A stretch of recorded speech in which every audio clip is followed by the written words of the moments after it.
गिरिडीह में सफेद पत्थर का काला कारोबार जारी है। इसको लेकर एसडीओ के नेतृत्व में प्रशासन की टीम ने मुफस्सिल थाना क्षेत्र में व्हाइट और ब्लैक स्टोन फैक्ट्री में छापेमारी की है। इस दौरान बालाजी ट्रेडर्स, साई मिनरल और श्याम मिनरल फैक्ट्री चालू हालत में मिले, जबकि कई क्रशर बंद मिले। छापेमारी के दौरान फैक्ट्री संचालक संतोषजनक दस्तावेज पेश नहीं कर सके। ऐसे में प्रशासन की ओर से उन्हें नोटिस थमाया गया और फैक्ट्री के कागजात दिखाने के लिए एक समय सीमा दी गई है। जिला स्तरीय जिला दंडाधिकारी सह उपायुक्त गिरिडीह के आदेश अनुसार एक कमेटी का गठन किया गया था जांच दल का, जिसमें हमारे यहाँ पे फॉरेस्ट डिपार्टमेंट के ऑफिशियल्स हैं, रेंजर साहब हैं, एसडीपीओ गिरिडीह, एग्जीक्यूटिव मजिस्ट्रेट अंचल अधिकारी गिरिडीह और अनुमंडल पदाधिकारी के रूप में मैं खुद स्वयं उपस्थित हूँ। मनीष जलान, रोहित केजरीवाल जी का भी एक यहाँ पे फैक्ट्री है, रानी सती मिनरल्स।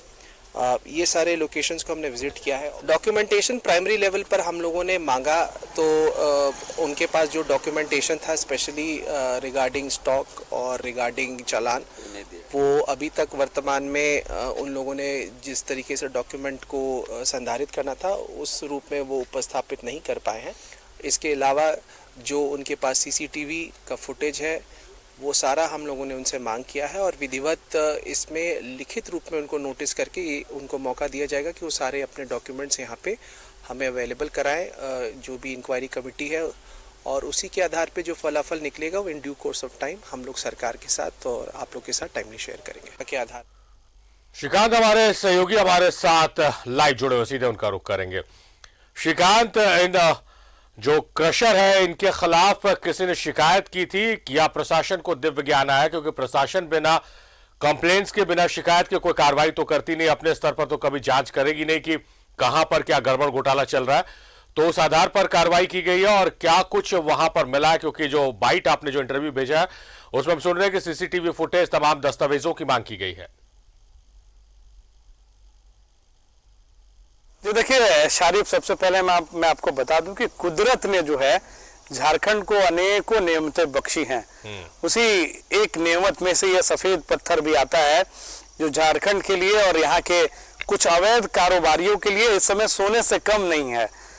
लगातार ग्रामीणों की कुछ शिकायत के बाद और हाल ही में हमने देखा कि बाबूलाल मरांडी ने इस पर ट्वीट भी किया था। जिले के जो उपायुक्त हैं उन्होंने ग्रामीणों की शिकायत के बाद जिले में एक टास्क फोर्स का गठन किया।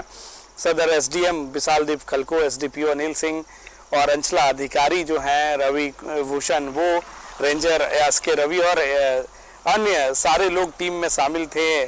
सीआई जितेंद्र कुमार समेत दल बल सारी टीम ने छापेमारी की, जिसमें जो बालाजी ट्रेडर हैं और श्याम मिनरल हैं और उनके अलावा श्याम मिनरल के अलावा साई मिनरल्स और भी 2 अन्य फैक्ट्रियां जो है 5 सफेद पत्थर की फैक्ट्रियां थी, जिनमें से 3 फैक्ट्रियां चालू पाई गई, बाकी 2 फैक्ट्री भी चालू थी, लेकिन इस सूचना पर बाकी 2 अन्य मालिक थे वो तालाबंदी करके रफू चक्कर वहां से हो गया। हालांकि सभी मालिक और सभी जो मुख्य कर्मचारी थे प्रशासन की छापेमारी में फैक्ट्री छोड़कर वो फरार हो गए। अन्य 2 जो स्टोन क्रशर हैं, ब्लैक स्टोन क्रशर, वहां भी प्रशासन ने छापेमारी की है। वाइल्ड स्टोन का जो मैं सबसे पहले आपको एक बार खेल समझा दूं, देखिए गिरिडीह में एक भी लीज नहीं है। व्हाइट स्टोन के पत्थर माइंस के जिले में कहीं भी लीज नहीं है, वो आसपास के जिले से मंगाना पड़ता है। लेकिन कहें तो दर्जनों से अधिक व्हाइट स्टोन को जो पीस कर वो बाहर भेजा जाता है, विदेश भेजा जाता है, उसकी फैक्ट्रियां यहाँ पे संचालित हैं। जो खेल है असल में, हम जब वहां पर पहुंचे तो फैक्ट्री से चंद मीटर दूरी पर ही, हालांकि प्रशासन को इसकी भनक नहीं लगी, लेकिन हमारे सूत्रों ने बताया वहां पर दिन के उजाले में भी अवैध खनन चल रहा था और अवैध पत्थरों को चंद लोगों को चंद रुपए की लालच देकर 600-700 रुपए प्रति ट्रैक्टर का लालच देकर वो फैक्ट्री माफिया अवैध तरीके से अपने फैक्ट्री में वो डंप कराते हैं। उसके बाद उसे पीस करके भूटान, नेपाल, विदेश भेजा जाता है। मेकअप में, बिजली के सामान में, पेंट में, कई कीमती चीजों में उसका इस्तेमाल होता है। अब जब प्रशासन वहां पर दबिश देती है तो कोई भी वहां पर जो संतोषजनक दस्तावेज नहीं पाए जाते हैं। एसडीएम ने कहा है कि सभी लोगों को नोटिस किया जाएगा, इसके बाद में उनसे दस्तावेज की मांग की जाएगी। क्योंकि देखिए खेल जो है वो सरकार को चूना लगाने का है, करोड़ों रुपए का चूना लग रहा है सरकार को। और जो ये माफिया हैं, पांचों फैक्ट्री के जो संचालक हैं, दो सारे का नाम जो है प्रशासन ने नोट किया है, बकायदा उनके नाम के सहित नोटिस जाएगी और संतोषजनक। अब खेल क्या शुरू होगा, मैं आपको बता दूं कि अब खेल शुरू होगा जाली कागज बनाने का, स्टॉक मेंटेन करने का, स्टॉक के कागजात दिखाने के। लेकिन जो वीडियो है, जो सबूत है, वो झूठ नहीं बोलते हैं।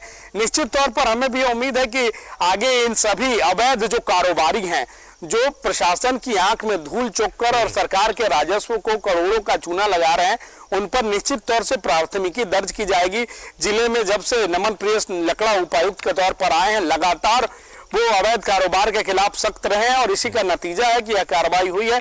और हमें भी ये उम्मीद है कि जल्द इन सभी अवैध कारोबारियों पर प्राथमिकी दर्ज की जाएगी। लेकिन आप देखिए कि जरूरत क्यों पड़ती है ग्रामीणों को शिकायत करने की। आपने सही कहा कि प्रशासन को ये दिव्य ज्ञान कहां से आ गया।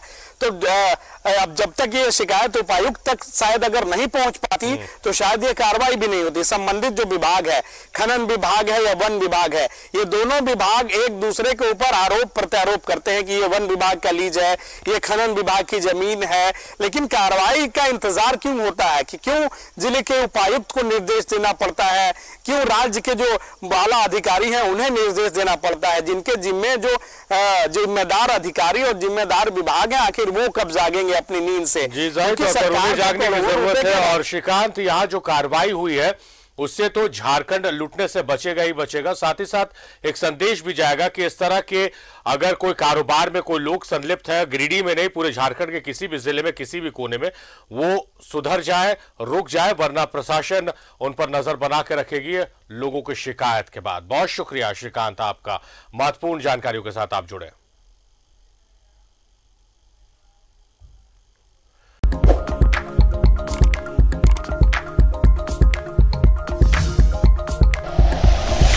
Like and share videos, subscribe करें हमारा चैनल और प्रेस करें बेल आइकॉन। न्यूज़ 11 भारत, सच है तो दिखेगा।